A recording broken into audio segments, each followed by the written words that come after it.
जंगल में आज बहुत तेज बारिश हो रही थी। चारों तरफ ठंडी हवाएं चल रही थी। रानो चिड़िया और उसका छोटा बच्चा कुकू अपने अनोखे भिंडी के घर में बैठे मौसम का मजा ले रहा था, लेकिन हवा बहुत तेज थी। मम्मा देखो, बारिश कितनी तेज है। हमारा प्यारा भिंडी का घर तो ये रहे हमारी आज की वीडियो के प्यारे सब्सक्राइबर्स और फॉलोअर्स के नाम। शुमैला अहमद, शाज़ैन अलीशा, शिवानी, जानवी मानवी, प्रणय। और जो नहीं चुने गए, चिंता मत करो, अगली बार तुम भी बन सकते हो जंगल के सुपरस्टार। दोस्तों, अगर आप भी चाहते हैं मैं आपका नाम अपनी कहानी में लूं, तो देर किस बात की, जल्दी से कमेंट करके अपना नाम हमें भेजें। हवा में झूले की तरह हिल रहा है, मुझे थोड़ा डर लग रहा है। घबराओ नहीं चिकी, माँ ने इस घर को बड़ी मजबूत भिंडियों से बनाया है। ये घर हमें बारिश से बचाएगा और हमें गर्म रखेगा। देखो ये कितना मजबूत है। मम्मा, क्या हमारे दोस्त भी सुरक्षित होंगे? बाहर हवा बहुत तेज चल रही है। हाँ बेटा, हमें सबकी मदद के लिए तैयार रहना चाहिए। ये भिंडी घर बहुत खास है, इसकी दीवारें हमें कभी भीगने नहीं देंगी। बारिश और तेज होती जा रही थी। रानो और कुकू का ये प्यारा आशियाना आज उनकी हिम्मत की परीक्षा लेने वाला था। पर सवाल ये था कि क्या ये भिंडी का घर सुबह का सूरज देख पाएगा? जंगल के एक खूबसूरत हिस्से में रानो चिड़िया ने भिंडी की अनोखी खेती की थी। वो चाहती थी कि इन लंबी भिंडियों से वो अपने बच्चे के लिए एक मजबूत घर बनाए। बस ये भिंडियाँ थोड़ी और बड़ी हो जाए, फिर मेरा कुकू बारिश में नहीं भीगेगा। मैं इनसे दुनिया का सबसे प्यारा घर बनाऊंगी। जंगल की दूसरी ओर कालू कौवा अपने साथी भूरे कौवे के साथ एक पुराने सूखे पेड़ पर बैठा था। भूरा कौवा अभी अभी रानो के खेत की जासूसी करके लौटा था और उसके पास कालू के लिए बड़ी खबर थी। कालू भाई, आपने देखा? रानो चिड़िया ने तो कमाल कर दिया है। उसके खेत में लंबी लंबी हरी भिंडियाँ लहलहा रही है। वो उनसे एक मजबूत घर बनाने की तैयारी कर रही है। क्या? एक मामूली चिड़िया और इतना बड़ा सपना? पूरे, अगर उसने वो घर बना लिया तो पूरे जंगल में उसी की तारीफ होगी। मैं ये बर्दाश्त नहीं कर सकता। सही कहा कालू भाई, वो खेत अब फूलों और फलों से भरने वाला है। अगर रानो वहाँ रही तो हमें वहाँ से दाना भी नहीं मिलेगा। फिक्र मत कर भूरे, रानो घर बनाने के सपने देख रही है ना। आज रात हम पासा ही पलट देंगे। हम पास के नाले का रास्ता मोड़कर उसके पूरे खेत को एक गंदा तालाब बना देंगे। वाह कालू भाई, क्या दिमाग पाया है।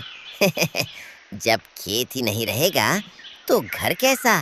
कल उस जगह पर हमारा कब्जा होगा। तैयार हो जा भूरे, आज रात रानो की मेहनत पानी में मिल जाएगी। चलो। आधी रात को जब सब सो रहे थे, कालू ने पास के नाले का पत्थर हटा दिया और सारा गंदा पानी रानो के खेत में छोड़ दिया। डूब जा रानो के सपने। अब देखते हैं तू घर कैसे बनाती है। सुबह जब रानो खेत पहुंची तो हर तरफ कीचड़ और डूबी हुई भिंडियाँ थी। रानो फूट फूट कर रोने लगी। नहीं, मेरी सारी मेहनत मिट्टी में मिल गई। कुकू, अब हम कहाँ रहेंगे बेटा? बंटी कबूतर उड़कर रानो के पास आया। उसने कालू के पंजों के निशान कीचड़ में देख लिए थे। रानो बहन, हार मत मानो, कीचड़ में किसी के पैरों के निशान हैं। पंजों के निशान? पर ये कौन कर सकता है? रानो बहन, पूरे जंगल में कालू के अलावा और किसके पंजे इतने बड़े हैं? और देखो, यहाँ कालू के साथ उस भूरे कौवे के छोटे निशान भी हैं। दोनों ने मिलकर इस पत्थर को धक्का दिया है ताकि तुम्हारा घर और सपना दोनों डूब जाएं। कालू भाई, मैंने उनका क्या बिगाड़ा था? मैंने तो बस अपने बच्चे के लिए एक छोटा सा घर बनाना चाहा था।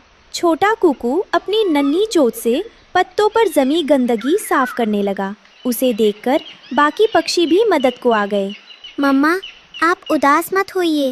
देखिए, इस नन्हे पौधे ने हार नहीं मानी, तो हम कैसे मान ले? मैं इसे साफ करूँगा। आप बस मेरा साथ दीजिए। मेरे लाल, ये काम बहुत बड़ा है। तू अभी बहुत छोटा है। तू अकेले ये सब कैसे करेगा? तभी कुकू की हिम्मत देखकर पास के पेड़ों पर बैठे गौरैया के बच्चे और गिलहरियाँ भी नीचे उतर आए।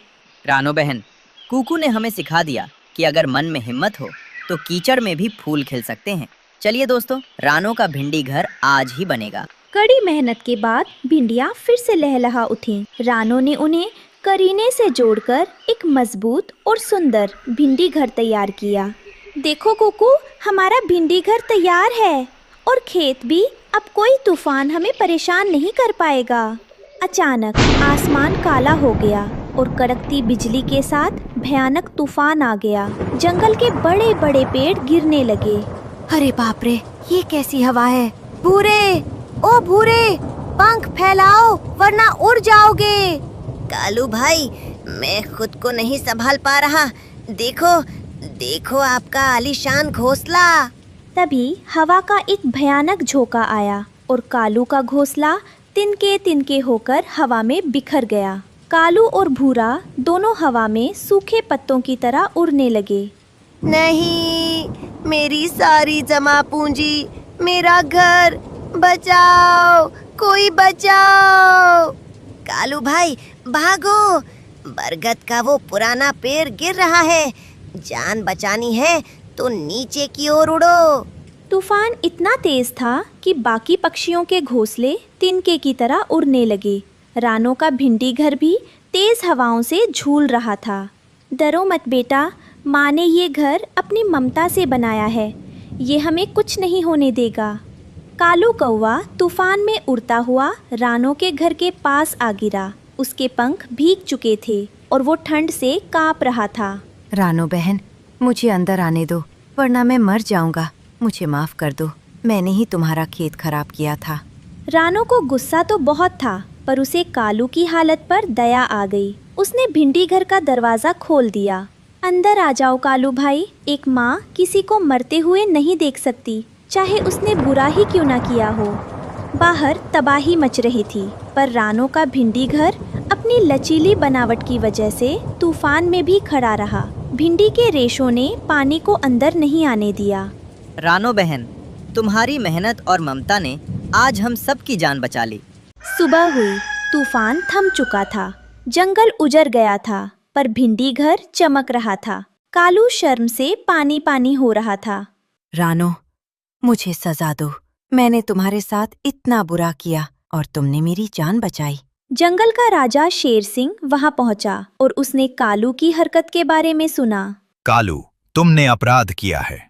तुम्हारी सजा ये है कि तुम आज से रानो के खेत के रखवाले बनोगे और सबके नए घर बनाने में मदद करोगे। रानो का भिंडी घर पूरे जंगल के लिए एक मिसाल बन गया। अब सब पक्षी मिलजुल कर रहते थे। मेहनत से बनाया गया छोटा सा घर भी महलों से ज्यादा मजबूत होता है अगर उसमें प्यार और माफी की जगह हो। रानो के भिंडी के खेत अब और भी बड़े हो गए थे। कालू कौवा ईमानदारी से पहरेदारी कर रहा था। तभी झाड़ियों के पीछे से किसी के रोने की आवाज आई। कौन है वहाँ? काओ काओ, सामने आओ वरना मैं सबको बुला लूंगा। झाड़ियों से एक सफेद बकरी और उसका छोटा सा बच्चा बाहर निकले। बकरी का पैर घायल था और वो बहुत डरी हुई थी। भाई, हमें बचा लो। एक शिकारी भेड़िया हमारे पीछे पड़ा है। मेरा बच्चा बहुत छोटा है, वो तेज भाग नहीं सकता। रानो चिड़िया पास उड़कर आती है। घबराओ नहीं बकरी बहन, तुम हमारे खेत में सुरक्षित हो। तभी जंगल की गहराई से एक डरावनी आवाज आई। जालिम भेड़िया मेमने की खुशबू सूंघते हुए वहां पहुंच गया था। मेमने की खुशबू, आज तो नरम नरम शिकार मिलेगा। शिकार यहीं कहीं पास में है। तभी झाड़ियों के पीछे से भूरा कौवा बाहर आता है और भेड़िए के कान में फुसफुसाता है। हुजूर, सही अंदाजा लगाया आपने। वो बकरी और उसका मेमना इसी भिंडी के खेत के घने हिस्से में छिपे हैं। रानो चिड़िया ने उन्हें पनाह दी है। शाबाश भूरे, तूने सही खबर दी। आज उस बकरी के साथ साथ इन चहकने वाले पक्षियों का भी काम तमाम कर दूंगा। रानो को लगता है कि उसकी भिंडी की दीवारें मुझे रोक लेंगी। भेड़िया बहुत बड़ा था। रानो चिड़िया जानती थी कि भिंडी का घर पक्षियों के लिए है, बकरी उसमें नहीं समा सकती। कालू भाई, बंटी भाई, जल्दी आओ, हमें इस भेड़िए को भटकाना होगा। बकरी बहन, तुम मुन्ना को लेकर उन ऊंची घनी भिंडियों के पीछे छिप जाओ। जैसे ही भेड़िया खेत के पास आया, कालू और बंटी कबूतर ने उसके सिर पर चोंच मारना शुरू कर दिया। भाग यहाँ से जालिम, यहाँ तुझे कुछ नहीं मिलेगा। हटो गंदे पक्षियों, तुम मेरा रास्ता नहीं रोक सकते। रानो ने एक और योजना बनाई। उसने भेड़िए को उस तरफ बुलाया जहाँ भिंडी के सूखे और नुकीले डंठल रखे थे। इधर आओ भेड़िए भाई, बकरी तो इस तरफ गई है। भेड़िया लालच में भागा और भिंडी के सख्त रेशों और कांटों में उलझ गया। वह जितना निकलने की कोशिश करता, रेशे उतने ही कसते जाते। ये क्या बला है, मेरे बाल खींच रहे हैं, मुझे छोड़ दो। भेड़िया अपनी जान बचाकर वहां से भाग जाता है। आज तो तुम बच गए रानो, पर याद रखना, रात फिर आएगी, मैं वापस आऊंगा और इस बार कोई कांटा मुझे नहीं रोक पाएगा। भेड़िया भाग गया, पर खतरा अभी टला नहीं था। बेला बकरी और मुन्ना मेमना कांपते हुए सुरक्षित बाहर आए। रानो बहन, तुमने आज एक माँ का सुहाग और बच्चे की जान बचा ली। बहन, खुश होने का वक्त अभी नहीं आया है। भेड़िया हार कर गया है, मानकर नहीं, वह फिर हमला करेगा। हमें इंसाफ के लिए राजा शेर सिंह के दरबार जाना होगा। रानो चिड़िया कालू और बकरी के परिवार को लेकर राजा शेर सिंह के दरबार पहुंची। उन्हें उम्मीद थी कि राजा उनकी रक्षा करेंगे, पर वहां का नज़ारा देखकर सब हैरान रह गए। मंत्री जी, गधा भाई, राजा कहाँ हैं? एक खूंखार भेड़िए ने हमारे खेत पर हमला किया है। हमें राजा की मदद चाहिए। अरे रानो, इतनी जल्दी क्या है? राजा साहब तो आज सुबह सुबह शिकार पर निकले हैं। उन्हें आने में अभी 2-3 दिन लग सकते हैं। 2-3 दिन? गधा भाई, तब तक तो भेड़िया हमें कच्चा चबा जाएगा। आप कुछ कीजिए, आप तो मंत्री हैं। मैं तो सिर्फ कागजों का और घास का मंत्री हूँ भाई। डंडा तो राजा जी ही चला सकते हैं। तुम लोग वापस जाओ और एक शिकायत पत्र लिखकर छोड़ जाओ। जब राजा आएंगे तो पढ़ लेंगे। पर मंत्री जी, तब तक हम कहाँ सुरक्षित रहेंगे? वो तुम जानो और तुम्हारा काम। मेरी घास का वक्त हो गया है, अब जाओ यहाँ से। दरबार से निराश होकर लौटते समय रानो का सिर झुका हुआ था, पर उसका हौसला नहीं टूटा था। रानो बहन, अब हमारा क्या होगा? राजा साहब नहीं है और मंत्री गधा को हमारी फिक्र नहीं। भेड़िया हमें ढूंढता ही होगा। नहीं बेला बहन, अब हम किसी राजा के इंतजार में हाथ पर हाथ रखकर नहीं बैठेंगे। अगर भेड़िया खूंखार है तो हम भी कमजोर नहीं हैं। हम अपनी जंगल सेना बनाएंगे। पर रानो, एक भेड़िया और हम छोटे पक्षी, हम उसका मुकाबला कैसे करेंगे? कालू भाई, भेड़िए के पास ताकत है, पर हमारे पास एकता। चलो, सब पक्षियों और जानवरों को इकट्ठा करो। रात का अंधेरा होते ही जालिम भेड़िया और गद्दार भूरा कौवा मुस्कुराते हुए खेत की ओर बढ़े। उन्हें लगा कि सब सो रहे हैं, पर आज पासा पलटने वाला था। आज कोई रानो और कोई कांटा मुझे नहीं रोक पाएगा। चलो भूरे, दावत का वक्त हो गया है। हुजूर, वो देखिए, बकरी वहीं घास के पीछे बैठी है। जैसे ही भेड़िया झपटा, वह चूहों द्वारा खोदे गए गहरे गड्ढे में जा गिरा। इससे पहले कि वह संभलता, रानो की सेना ने उस पर हमला बोल दिया। शोर सुनकर राजा शेर सिंह वहां पहुंचे। उन्होंने भेड़िए की हालत और रानो की चतुराई देखी। भेड़िए, तुमने शांति भंग की है, यहाँ से भाग जाओ और कभी वापस मत आना। भेड़िया अपनी दुम दबाकर वहां से ऐसा भागा कि उसने फिर कभी रानो के खेत की ओर मुड़कर नहीं देखा। बेला बकरी ने रानो के खेत में ही अपना छोटा सा डेरा बना लिया। अब रानो को और भी बड़ा परिवार मिल गया था। मम्मा, देखो मुन्ना मेमना कितना प्यारा है। अब हम साथ खेलेंगे।